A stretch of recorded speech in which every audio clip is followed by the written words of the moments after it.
వచ్చే సమస్యలన్నీ నా వందనాలు. నేను ఇంటి దగ్గర ప్రార్థన చేసుకుని వచ్చానండి. ప్రభు నీ ఆరాధన నీ ఆత్మతో నేను ప్రభు అని నేను అనుకున్నాను.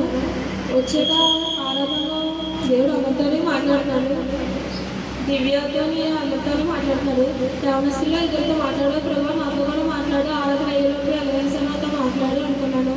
నేను ఒక రోజు నా ప్రార్థనలో కూడా నా యవనతంలో నీ కాడు మొయ్యాలి అని నేను ప్రార్థన చేసుకుంటూ ఉంటాను.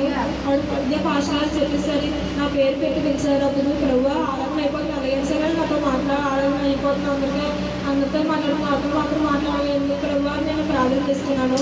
ఆరాధన అయ్యేలోపు తర్వాత కుషాలతో మాట్లాడిన తర్వాత నాతో మాట్లాడినప్పుడు దేవుడు నీ యవ్వన కోసం అడుగుతున్నావు అని నన్ను అడిగారు. అలా చెప్పే పాస్టర్ గారు అప్పుడు నాకు చాలా సంతోషం వేసింది. నేను వ్యక్తిగత ప్రార్థనలో ఎప్పుడు నా యవ్వనంలో నీ గాడి మళ్ళీ నా చిత్తం పట్ల ఏమైందో నాకు ఈ రోజు ప్రభావం నాకు తెలియపరిచి నీ చిత్తం ఏమైంది, నన్ను ఎలా వాడుకుంటావు నాకు నేను తెలియపరచాలని ప్రార్థన చేసుకొని వచ్చాను.